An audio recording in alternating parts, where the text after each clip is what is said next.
First, we are going to teach you how to get into a neutral spine position. In order to do this, place your hands on your hips and oscillate your pelvis back and forth in big motions, and get smaller and smaller with each oscillation until you find a middle point.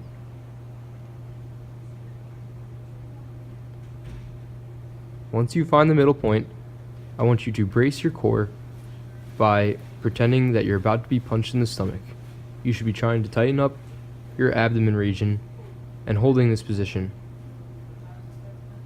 This neutral spine position should be done throughout the exercises. This exercise is called the prone press up. You're going to be lying on your stomach with your hands under your shoulders and your elbows straight back alongside of your body. You're going to press up slowly. This helps with pain control, increases the water content of your discs, mobilizes your facet joints, and helps get rid of any apprehension you may have to movement. It also decreases the neural tension along your spine. You should not have to alter this depending on your injury. Common faults are activating the muscles of your back and glutes, or lifting your hips off the table to prevent lumbar movement to get full motion. This should be a passive process and only your arms should be working. This exercise is quadruped or cat-camel. On your all fours, you'll be going into a flexed and extended spine, like so. This is working on mobility of the entire spine and the intrinsic muscles. If you have a disc or facet injury, stop before you feel pain in each motion.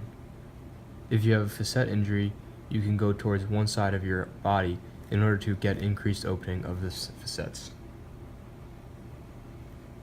Common faults displayed by the patient is not flexing their spine by only using their shoulders.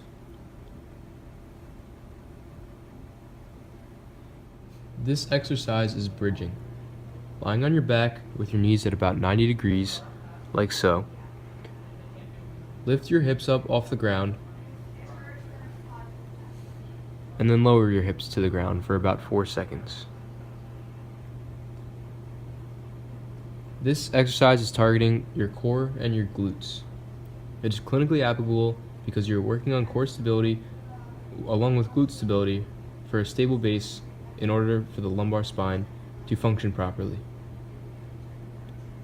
During this exercise, it is important to breathe in when you're on the ground, exhale on the way up,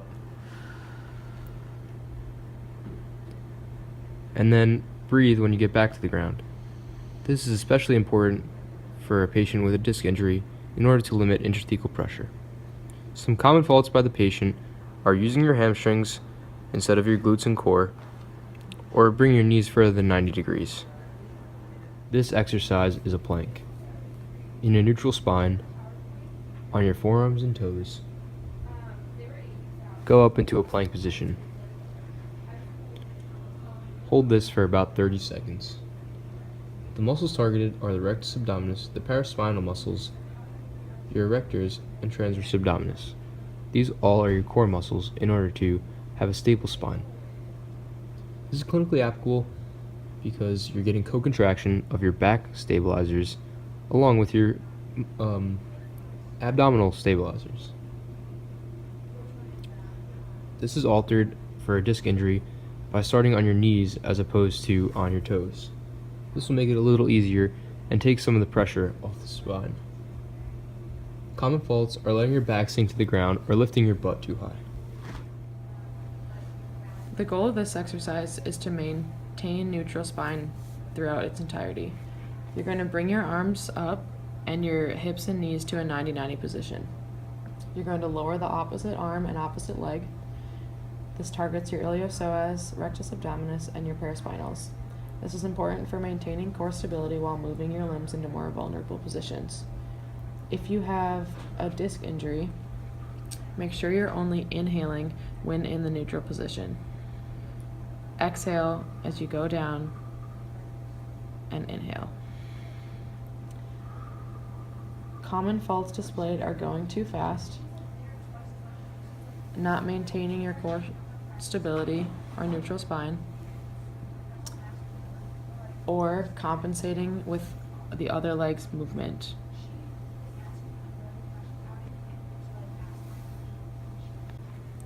You can also modify this exercise by only moving your arms or only moving your legs. Make sure to maintain your breathing throughout this exercise.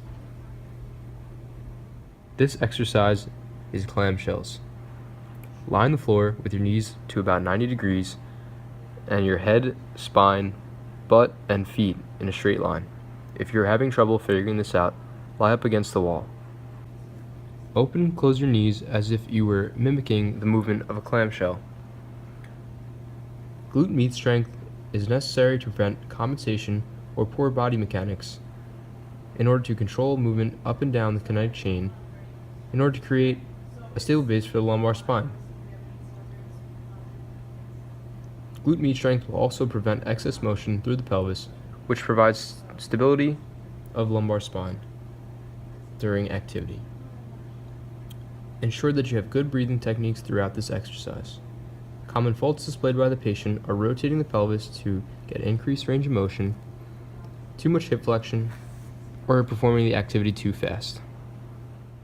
This exercise is Superman's. Laying on your stomach on the floor, extend and raise your arms and legs off the ground, like so. This is targeting the intrinsic segmental stability of your lumbar spine. It is clinically applicable in order to have segmental stability. If you have a facet injury, try doing the Supermans unilaterally in order to create rotation to open and close the facets. If this is too painful, try just doing your legs or your arms.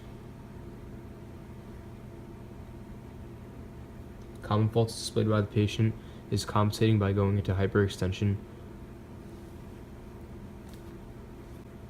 or not using your back to lift your arms and legs off the ground and only using your arm muscles.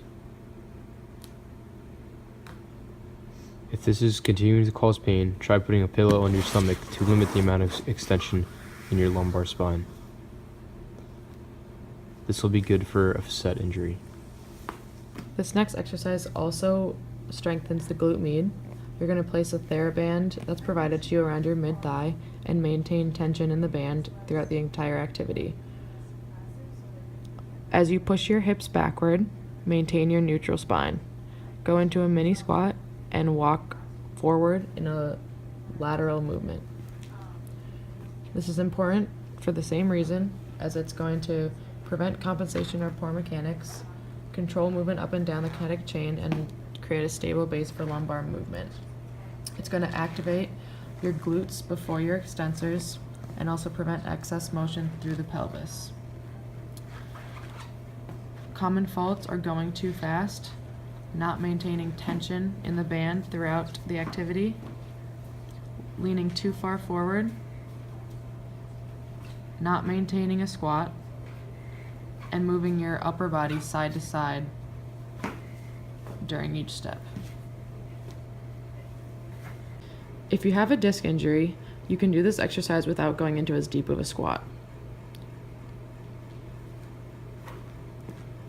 Make sure to not lean too far forward, as this could exacerbate your disc injury. The next exercise is a lunge. You're going to keep your abdominal muscles braced, and you're going to step forward with one foot, keeping your knee above your ankle, and lower into a 90 degree position of your hips and knees.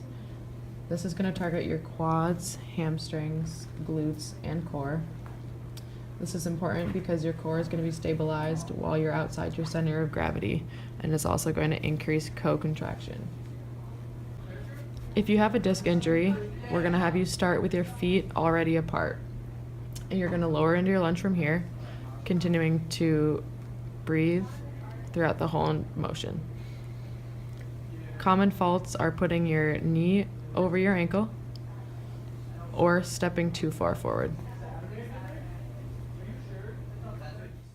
This exercise is a squat.